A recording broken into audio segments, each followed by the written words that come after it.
네, 안녕하세요. 지도로 배우는 부동산입니다. 오늘은 유나바머님께서 재밌는 주제를 던져주셔서 한번 그 이야기를 해보겠습니다. 이 유나바머님을 모르시는 분들도 계실 텐데 이분은 부동산 투자자로 엄청 유명하시기도 하고 강의도 많이 해주셔서 부동산에 관심 있으신 분들은 모두가 아는 그런 분입니다. 또한 그 주엉주 PD라고 하죠. 전 신사임당. 그분이 또 이 유나바머님의 수업을 듣고 부동산 공부를 했다고 해서 또 유명한 뭐 그런 분이기도 합니다. 어쨌든 이분께서 어떤 주제를 던져주었냐, 서울 동대문구 25평과 부산 수영구 25평 둘 중에 어떤 아파트가 현재 투자하기 더 좋을까, 이건데요. 근데 그냥 투자하면은 당연히 서울이 유리하기 때문에 장기적으로 보면은 조건이 동일한 투자금이고 시세 차익 목적으로 최대 4년만 보유한다, 이런 조건이 있습니다. 그래서 던져준 단지가 답심리 대우와 수영구에 있는 광안자이인데요. 이 두 개의 단지 중 어디를 투자하면 4년 뒤에 더 많이 오를지 제 의견을 말씀드려 보겠습니다. 우선 두 단지에 대해 간단히 설명을 해드리겠습니다. 답심리 대우는 동대문구에 위치해 있고 위로는 동대문구의 대장인 크레시티, 아래로는 동대문구에서 꽤나 유명한 대단지 아파트 레미안 위브에 인접해 있습니다. 답심리 대우는 3개의 역과 인접해 있지만 모두 아주 가깝지 않다는 게 장점이자 단점입니다. 그래서 보시면 우리나라 핵심 교통지 중 하나죠. 이 청량리역까지는 도보로 한 15분 정도, 2호선인 신담역까지는 도보로 10분 정도, 답심리역까지는 도보로 10분 정도 이렇게 걸린다고 보시면 됩니다. 그래서 모든 역을 도보로 이용할 수 있긴 하지만 또 아주 가깝지도 않은 이런 애매한 느낌입니다. 또 이것이 학군이 그렇게 좋지가 않은 곳이에요. 대신 요 위에 있는 여기가 전농초인데 그나마 괜찮은 학교거든요. 여기 주변에선. 그래서 이 학교까지 가기가 편하다, 바로 옆에 붙어 있다, 이런 장점은 있습니다. 2002년식으로 23년 차고 319세대로 조금은 소규모 단지인 게 아쉽습니다. 5구 타입 기준으로는 전고점이 8억 6천이었고 현재는 6억 9천에 형성되어 있습니다. 다음은 광안자이입니다. 이 광안자이는 부산의 해수동 중 하나인 수영구에 위치한 단지입니다. 부산의 해수동은 가장 입지가 좋은 부산의 지역들을 말하는데요. 해운대구, 수영구, 동래구 이렇게 있는데 그 중에 수영구에 위치한 단지입니다. 보시면 위치가 여기가 광안자인데 이 광안리에서 바로 앞에 위치해 있고 이 아래가 그 유명한 삼익비치가 있습니다. 또 여기가 그 유명한 마린시티가 있습니다. 이렇게 보면은 광안자이 위치를 대충은 알 수 있죠. 또한 광안자이는 부산에서 핵심 지하철의 2호선인데 이 광안역과 금년산역에 도보로 각각 7분에서 8분 정도 위치해 있습니다.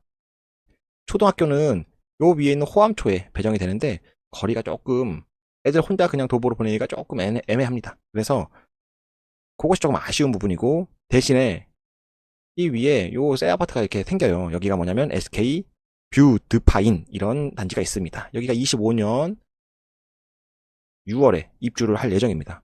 그래서 여기가 새 아파트로 꽤 바뀔 테니까, 여기가 1233세대로 꽤 대단지거든요. 그래서 여기가 새 아파트로 바뀌면은 요 옆에 있는 광안자이도 여기에 후광 효과를 어느 정도 누릴 수 있는 그런 장점이 있습니다. 사실 광안자이 자체도 2020년식으로 상당히 신축입니다.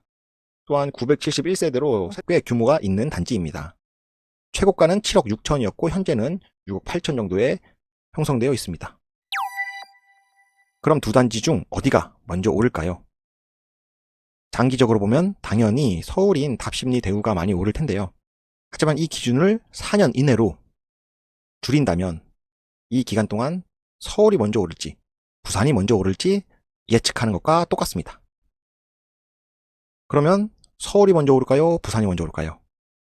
우선 부산 먼저 한번 살펴보겠습니다.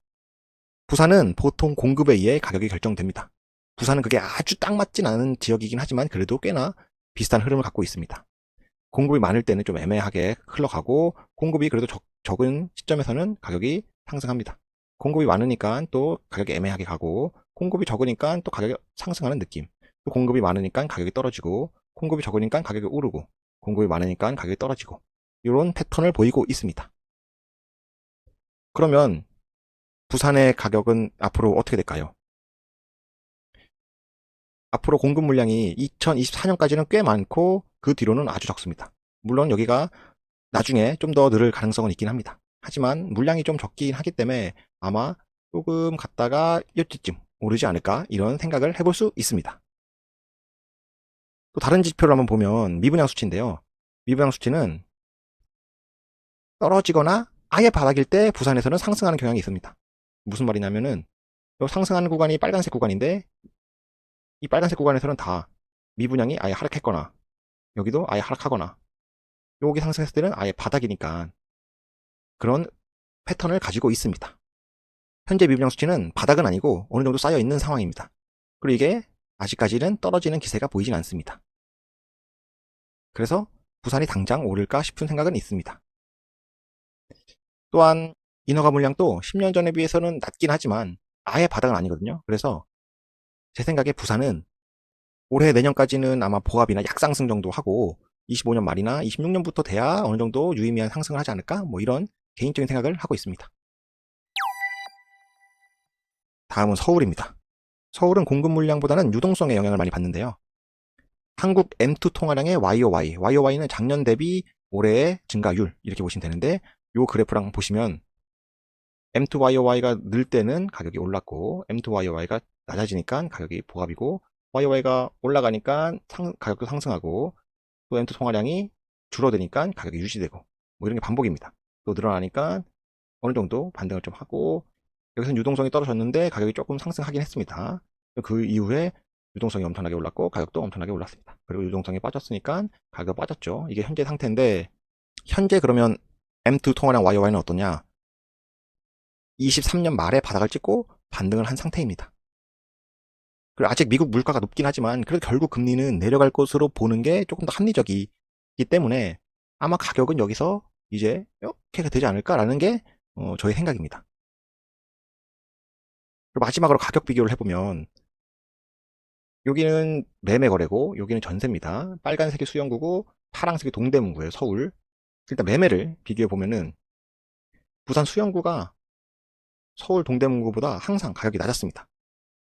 항상 동대문구가 더 높았는데 최근은 조금 혼돈된 느낌이 듭니다.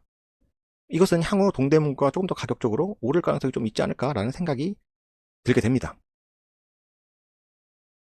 전세가를 보면은 전세가도 항상 동대문구가 높았고 흐름도 동대문구는 꾸준히 상승하는 거에 반해서 수영구는 조금 힘이 빠지는 느낌입니다. 아예 두 단지를 비교해 보면은 빨간색이 서울의 답심리대우고 파란색이 부산의 광안자입니다. 전고점도 답심리대우가 높고 원래도 답심리대우가 조금씩은 높았고 하지만 현재는 가격이 똑같긴 합니다. 전세는 어떤 거예요? 전세도 답심리대우가 대부분 다 높긴 했습니다. 물론 여기는 입주장이기 때문에 조금 이렇게 비교하는 게 꼭 맞진 않을 수는 있긴 합니다. 그건 참고하시고. 그래서 결론은 어떠냐? 저는 서울이 먼저 오를 것 같고 답심리대우에 투자를 하겠습니다.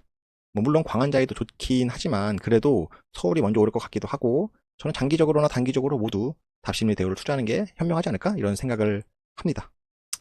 뭐 4년 뒤에 2028년에 한번 제가 맞는지 아닌지 한번 알 수 있을 테니까 그때까지 구독과 좋아요를 계속 유지해 주시면 좋을 것 같고 사실 이거는 무의미합니다. 여러분들 미래는 정말 알 수가 없고 예측은 그냥 재미로 하는 겁니다. 투자는 예측으로 하는 게 절대 아닙니다. 그걸 알아두시고 오늘은 여기까지 하겠습니다. 재미가 있으셨다면 구독과 좋아요 부탁드립니다. 시청해주셔서 감사합니다.